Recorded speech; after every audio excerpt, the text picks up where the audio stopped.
بسم اللہ الرحمن الرحیم۔ محبت پہ درد سا درد ہے، ناول خاتون نے اپنے ہینڈ بیگ سے نکالا ہی تھا۔ اس خاتون کے ساتھ بیٹھے ہوئے لڑکے کے چہرے پر طنزیہ مسکراہٹ آ ٹپکی۔ اس نے خاتون کی طرف دیکھا جو حجاب میں تھی۔ ہاتھوں پر اس نے باریک کپڑے کے کالے دستانے چڑھا رکھے تھے۔ چہرے پر نقاب تھا، صرف اس کی سیاہ گہری آنکھیں نظر آ رہی تھیں۔ خاتون کی نظریں ناول کے پنوں پر لفظوں کا تعاقب کر رہی تھیں۔ وہ لڑکا اٹھا اور واش روم کی طرف چل دیا۔ وہ 25 سال کا پرکشش لڑکا تھا جس کی رنگت گوری اور قد کاٹھ متوسط تھا۔ روشن پیشانی کے اوپر ہلکا سا محراب تھا جو اکثر لمبے سیاہ بالوں کے نیچے چھپا رہتا تھا۔ کالی سیاہ آنکھوں میں اکثر و بیشتر لالی رہتی۔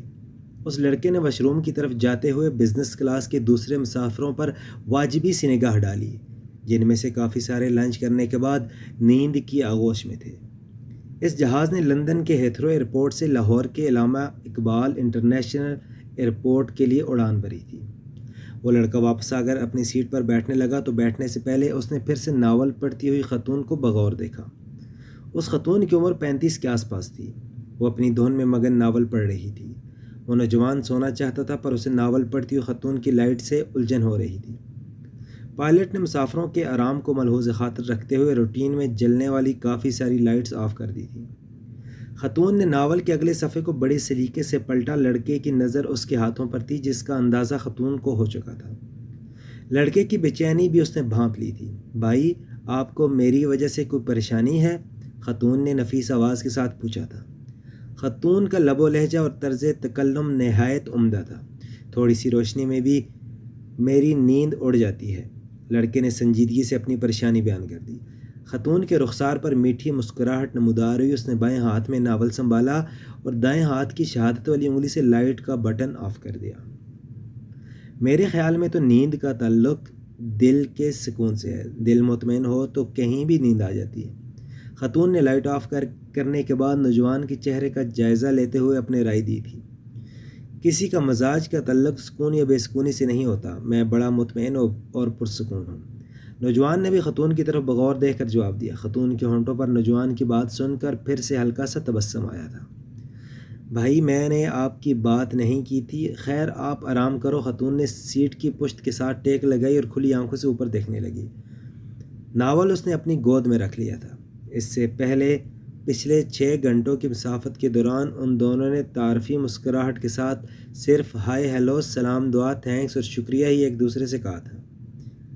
خاتون کی گود میں پڑے ہوئے ناول نے ایک دفعہ پھر سے نوجوان کی توجہ حاصل کر لی تھی۔ آپ بھی اس طرح کے ناولز پڑھتی ہیں؟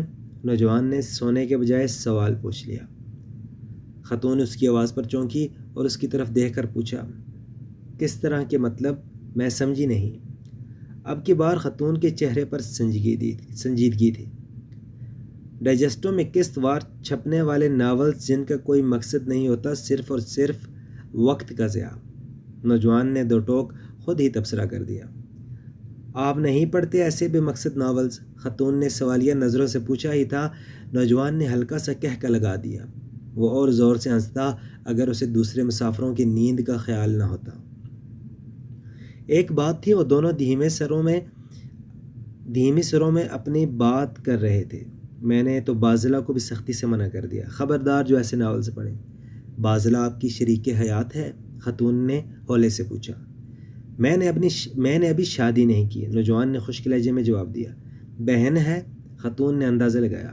نوجوان نے نفی میں گردن ہلائی اور کہنے لگا، بہن تو نہیں ہے، ہاں بہن جیسی ضرور ہے۔ خاتون نے سنا تو ہلکا سا مسکرائی، پھر سے ٹیک لگائی اور اوپر دیکھنے لگی۔ لڑکے نے حجاب کے باوجود اس کی دبی دبی مسکراہٹ دیکھ لی تھی۔ آپ میری بات پر مسکرائی کیوں؟ نوجوان نے کچھ خفگی سے پوچھا۔ گہری نظر ہے آپ کی، پردے کے پیچھے والی مسکراہٹ بھی دیکھ لیتے ہیں۔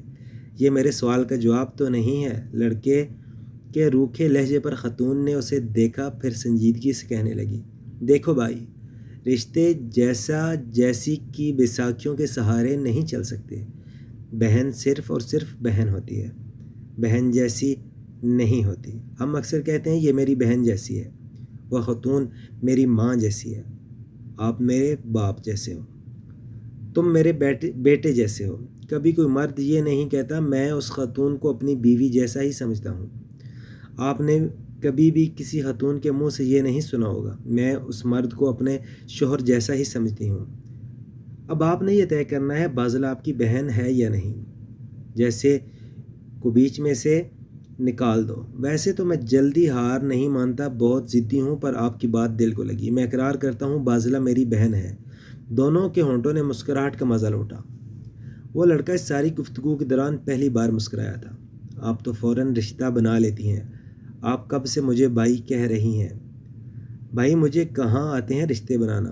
خاتون نے اپنی گود پر پڑے ہوئے ناول پر ایسے ہاتھ پھیرا جیسے وہ کوئی مقدس چیز ہو اس کی نظر میں۔ اس کے بعد خاتون نے اپنے پہلو میں پڑے ہوئے ہینڈ بیگ میں وہ ناول رکھ دیا۔ لڑکے نے سارے عمل کو بڑے غور سے دیکھا تو دل کی بات زبان پر لے آیا۔ لگتا ہے آپ کو اس ناول سے خاص لگاؤ ہے۔ خاتون نے بغیر تأمل کے کہا۔ کوئی خاص وجہ؟ یہ میری ہی کہانی ہے، خاتون نے نظریں جھکائے ہی کہہ دیا۔ بازلہ کی بھی اس ناول کو پڑھنے کے بعد آپ جیسی ہی رائے تھی۔ کہنے لگے بھائی یہ ناول پڑھ کر مجھے ایسے لگا جیسے یہ میری ہی کہانی ہو۔ نمل حیدر اس کے پسندیدہ رائٹر ہیں۔ بازلہ کے پاس اس رائٹر کے سارے ناول موجود ہیں۔ لڑکا بڑے ذوق و شوق سے بازلہ کی باتیں خاتون کو سنا رہا تھا، حالانکہ وہ چرب زبان بالکل بھی نہیں تھا۔ نمل حیدر آپ کی بہن بازلہ کی تو پسندیدہ رائٹر ہے، اور آپ کی؟ خاتون نے اشتیاق سے پوچھا۔ بزنس مین ہوں، شعر و شاعری اور ادب سے بالکل لگاؤ نہیں ہے۔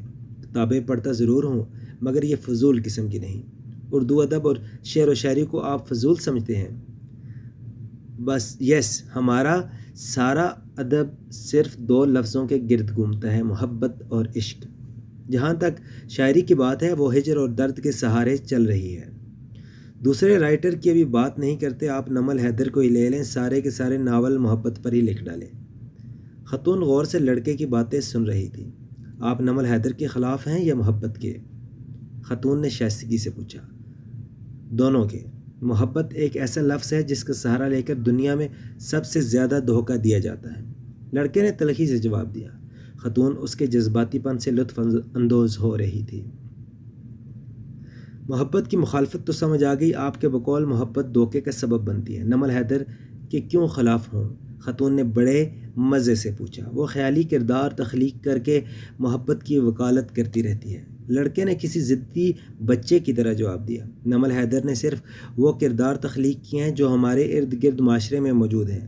وہ کرداروں کو سوچتی نہیں ہے بلکہ دیکھتی ہے، جو اسے دکھائی دیتا ہے وہ ویسے ہی لکھ دیتی ہے۔ خاتون نے یقین کامل سے کہا۔ آپ تو ایسے بات کر رہی ہیں جیسے آپ نمل حیدر کو جانتی ہیں۔ محبت بے درد سا درد ہے، وہی ناول ہے نا جس میں لڑکا اور لڑکی ایک دوسرے کی خاطر جان دے دیتے ہیں؟ جی ہاں۔ امپاسبل اردو میں کیا کہتے ہیں؟ ہاں یاد آیا، عقل سلیم اس بات کو ماننے کے لیے تیار نہیں۔ یہ بات میری سمجھ سے تو باہر ہے، لڑکا جذباتی انداز میں بولا۔ جو سمجھ میں آ جائے وہ بات کہلاتی ہے، جو نہ آئے اسے محبت کہتے ہیں۔ خاتون نے کسی دانشور کی طرح جواب دیا۔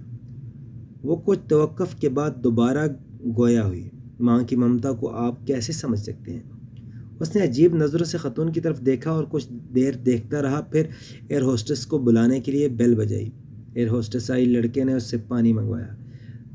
وہ پانی لائی، لڑکے نے ایک ہی سانس میں سارا پانی ختم کر دیا۔ آپ نے جواب نہیں دیا؟ خاتون نے سوالیہ نظروں سے لڑکے کی طرف دیکھا۔ وہ گردن جھکائے ہوئے تھا اور اس کی نظریں مڑ گشت کر رہی تھی۔ ماں کی ممتا کو چھوڑیں، آپ یہ بتائیں نمل حیدر کو کیسے جانتی ہیں؟ لڑکے نے شعوری طور پر بات گول کر دی تھی۔ خاتون نے جانچتی نظروں سے اس کی طرف دیکھا اور کچھ سوچ میں پڑ گئی۔ چند لمحوں کے بعد کہنے لگی، میرا ماننا ہے کہ رائٹر کی تحریریں اس کی شخصیت کی عکاسی کرتی ہیں۔ میں نمل حیدر کو اس کی تحریروں کے توسط سے جانتی ہوں۔ معاف کیجیے گا، آپ کی نمل حیدر خود بھی ایک کریکٹر ہی ہے۔ لڑکے نے پھر سے اپنی رائے دے دی۔ وہ کیسے؟ خاتون نے عجلت میں پوچھا۔ دیکھیں نا، سوشل میڈیا کے دور میں اتنی بیک ورڈ ہے، ٹی وی پر نہیں آتی، کوئی تصویر نہیں ہے اس کی۔ بازلہ بیچاری گوگل پر سرچ کرتی رہتی ہیں، وہ اس کی نجی زندگی ہے، جیسے چاہے گزارے۔ خاتون نے سنجیدگی سے جواب دیا۔ وہ تن سے مسکرا دیا۔ محبت پر لکھنے والی محبت کو نہیں سمجھتی، اسے چاہیے لوگوں سے ملے۔ لوگ اسے ٹی وی پر دیکھنا چاہتے ہیں، اس کی باتیں سننا چاہتے ہیں، اس کے ساتھ تصویریں بنوانا چاہتے ہیں۔ لوگ محبت کرتے ہیں اس سے۔ محبت میں دیکھنے کی شرط نہیں ہوتی، وہ اپنے چاہنے والوں سے جو کہنا چاہتی ہے اپنے ناولوں میں لکھ دیتی ہے۔ یہ محبت کی ایک الگ اور مختلف صورت ہے۔ محبت مجھے نفرت ہے محبت سے، لڑکا دانت پیستے ہوئے بولا۔ اس نے اپنے دل کا غبار نکال لیا تھا۔ خاتون نے شگفتگی سے اس کے شانے پر اپنا ہاتھ رکھا اور شائستگی سے کہنے لگی، دیکھو بھائی، محبت سے اتنی نفرت مت کرو۔ اگر یہ ظالم ہو گئی تو یہ کہ جو اس کے جتنا خلاف ہوتا ہے یہ اس سے اتنے ہی طواف کرواتی ہے اپنے حضور۔ خاتون نے نصیحت کی طرز پر اپنا نقطہ نظر پیش کیا۔ لڑکے نے اس کی بات سن کر اپنی آنکھیں موند لیں۔ کچھ پل دونوں اطراف خاموشی رہی۔ ہم بغیر تعارف کے گھنٹہ بھر سے باتیں کیے جا رہے ہیں۔ میں مزمل بیگ ایکسپورٹر ہوں، لیدر گڈز اور ٹریک سوٹ کی۔ فرانس، جرمنی اور UK ایکسپورٹ کرتا ہوں۔ لاہور میں 2 فیکٹریاں ہیں۔ میں نمل حیدر رائٹر ہوں، کئی ناول لکھ چکی ہوں۔ نمل نے مزمل کے انداز میں ہی خود کا تعارف کروایا۔ مزمل بیگ حیرت میں مبتلا تھا۔ وہ گھنٹہ بھر جس خاتون کی مخالفت کر رہا تھا وہ اس کے ساتھ ہی بیٹھی تھی۔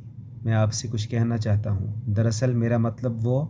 مزمل بیگ نے رک کر کہا، دیکھو بھائی، آپ کی کوئی بات مجھے بری نہیں لگی، اب میری سنو۔ آپ نے کہا تھا کسی کے مزاج کا تعلق سکون یا بے سکونی سے نہیں ہوتا۔ میں بڑا مطمئن اور پرسکون ہوں۔ اگر طبیعت میں محبت ہو تو سکون چہرے سے ہی نظر آ جاتا ہے، اسے بتانے کی بھی ضرورت نہیں پڑتی۔ آپ نے یہ بھی کہا تھا کہ نمل حیدر کریکٹر ہے۔ میرا ماننا ہے ہر رائٹر پہلے خود ایک کریکٹر ہوتا ہے، تبھی تو وہ معاشرے میں بکھرے کرداروں کو جلدی پہچان لیتا ہے، کیونکہ وہ اس کے قبیلے سے ہی ہوتے ہیں۔ میں نے اپنے آپ کو بھی پہچان لیا ہے، آپ بھی کریکٹر ہیں۔ آپ کی کہانی یقیناً بہت الگ اور مختلف ہوگی، پر ابھی ادھوری ہے۔ آپ محبت اور نفرت کی وادیوں کے درمیان خود کو کھوج رہے ہیں۔ جب آپ محبت کی منزل پا لو گے تو مجھے فون کرنا، تب میں آپ پر بھی ناول لکھوں گی۔ میرے ناول محبت بے درد سا درد ہے کہ کرداروں پر بھی آپ کو اعتراض تھا۔ آپ کے خیال میں وہ کردار خیالی ہیں، حقیقت میں ایسا تھوڑا ہوتا ہے۔ رفعت اور رمیز کو میں نے خود اپنی آنکھوں سے دیکھ کر لکھا تھا، صرف ان کے نام تبدیل کیے تھے، باقی سب کچھ حقیقت ہی تھا۔ نمل حیدر نے بڑے سلیقے سے بات کی۔ مزمل بیگ نے اس کی بات کو پوری توجہ دی۔ نمل حیدر نے اپنے ہینڈ بیگ سے اپنا لیڈیز والیٹ نکالا، اس میں سے اپنا وزٹنگ کارڈ نکال کر مزمل بیگ کو تھما دیا، جو اس نے چپ چاپ ہی تھام لیا۔ نمل حیدر سلیقے سے پھر بول پڑی، میں آپ کو ڈائجسٹوں میں چھپنے والے درجنوں ناولز کے نام بتا سکتی ہوں جن کو پڑھ کر ہزاروں افراد کی زندگیوں میں تبدیلی آئی ہے۔ جس تحریر کو پڑھ کر بھٹکے ہوئے رستے پر آ جائیں اسے وقت کا ضیاع کہنا ناانصافی ہی ہوگی۔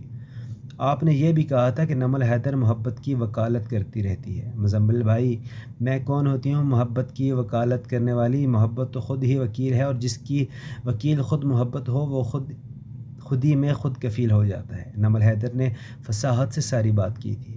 اس وقت مزمل کے رخ روشن پر کئی ساری الجھنوں کا بسیرا تھا۔ وہ ذہنی طور پر اس وقت محبت اور نفرت کے درمیانی خلیج پر کھڑا تھا۔ نمل حیدر نے اس کے چہرے کے تاثرات دیکھے تو مسکرائی اور میٹھی آواز میں کہنے لگی، مزمل بھائی، آخری بات ماں کا ذکر ہوتے ہی آپ کے چہرے کے خد و خال تبدیل ہو گئے تھے، ایسا کیوں تھا؟ میں یہ تو نہیں پوچھوں گی، آپ کا نجی معاملہ ہے۔ چند دن پہلے ایک نئے رائٹر کا ناول پڑھنے کا موقع ملا۔ اس نے ایک لائن بڑی اچھی لکھی تھی، ماں جیسی بھی ہو جنت میں موسیٰ کا پڑوسی بنا دیتی ہے۔ حسین اتفاق ہے، آپ کا نام میم سے شروع ہوتا ہے، ماں اور محبت بھی میم سے ہی ہیں۔ مجھ سے ایک دفعہ ایک فین نے ای میل کے ذریعے پوچھا، نمل آپی، محبت کا مطلب تو بتائیں۔ میں چند دن سوچتی رہی، پھر مجھے جواب مل گیا، محبت کا مطلب ہے ماں، اور ماں کا مطلب ہے محبت۔ انشاءاللہ تھوڑی دیر میں ہم لاہور کے علامہ اقبال انٹرنیشنل ایئرپورٹ پر اترنے والے ہیں۔ حفاظتی بیلٹ باندھ لیجئے اور کرسی کی پشت سیدھی کر لیں۔ ایئر ہوسٹس نے نمل حیدر کی حکمت سے بھری باتوں کا سلسلہ توڑا تھا۔ جہاز کی لینڈنگ کے بعد مزمل نے نمل حیدر کا ہینڈ کیری کیبن سے نکال کر اس کے حوالے کیا تھا۔ نمل حیدر نے مشکور نگاہوں سے اسے دیکھا اور مسکراتے ہوئے کہنے لگی، مزمل بھائی، کوئی بات ناگوار گزری ہو تو معذرت خواہ ہوں۔ معزز سامعین، یہ تھا ہمارا آج کا پارٹ 1۔ ہمارے ساتھ رہیے گا، نیکسٹ پارٹ انشاءاللہ جلد اپلوڈ ہوگا۔ اپنا بہت سارا خیال رکھیے گا، تب تک کے لیے اجازت دیجیے۔ اللہ حافظ، والسلام۔